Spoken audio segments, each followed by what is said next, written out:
ഇത് മെഡിക്കൽ ഷോപ്പാണ് തോന്നുന്നത്. ഫുള്ളും എന്റെ മെഡിസിൻ തീർന്നതിന്റെ ടവറുകളൊക്കെയാണ്. ശ്രുതിയുടെ മെഡിസിൻ തീർന്നു. പാവം ഞാൻ അത് വാങ്ങണം. എന്റെ മെഡിസിനും തീർന്നു. കുറെയൊക്കെ വാങ്ങിയത് കുറെയൊക്കെ തീർന്ന അവസ്ഥയിലിരിക്കുന്നത്. തേങ്ങ തീർന്നാ?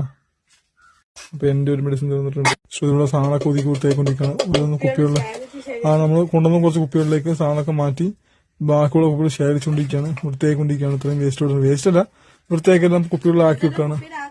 കുപ്പിയിലാക്കി വെച്ചുകൊണ്ടിരിക്കുകയാണ്. അപ്പൊ ആക്കി വെച്ച് കഴിയുമ്പോഴേക്കും അതിൽ സേഫായിട്ട് അവിടെ ഇരുന്നോളൂല്ല. ശ്രുതിയുടെ മെയിൻ പരിപാടിയാണ് നമ്മൾ റോഡിൽ കൂടെ പോകുന്ന സമയത്ത് അവിടെ നിന്ന് ഇവിടെ എന്തെങ്കിലും കുപ്പി വന്നാൽ പെറുക്കിയെടുക്കും. കടകളിൽ പോയി കുപ്പി ചോദിച്ചു വാങ്ങും. അങ്ങനെ എല്ലാം സെറ്റാക്കി വെച്ച് ഓരോ സാധനം കുപ്പിക്കകത്തിട്ട് അടിക്കടിക്ക് വെക്കല്. കാരണം നമുക്കിവിടെ തുറന്നു വെക്കാൻ പറ്റില്ല, കവറിൽ വെക്കാൻ പറ്റില്ല. ഉറുമ്പ് കയറും, ബാക്കി എന്തെങ്കിലും ജീവികൾ കയറും. കുപ്പി ആവുമ്പോൾ അടഞ്ഞിരിക്കുമല്ല. കുപ്പി അടഞ്ഞിരുന്നിട്ടും ഉറുമ്പ് വരുന്നുണ്ട്. പിന്നെയാണ് ഇത് തേങ്ങ. ശ്രുതിക്കൊരു പണി കിട്ടി കൈസ്. കഷ്ടപ്പെട്ട് പെറിക്കൊണ്ടുവന്ന ഐസ്ക്രീം കുപ്പിയാണ്. തട്ടി കഴിഞ്ഞപ്പോൾ തെറിച്ച് അപ്പുറത്ത് വീണ്. ഈ ശ്രുതി പോയി പെറിക്കൊണ്ട് വരണം. ശ്രുതി അതിന്റെ വിഷമത്തിലാണ്. നല്ലൊരു ഐസ്ക്രീം ഉണ്ടായിരുന്നു. ഇവിടെ നിന്ന് വന്നിട്ട് അടിച്ചൊരു തെറിപ്പിച്ച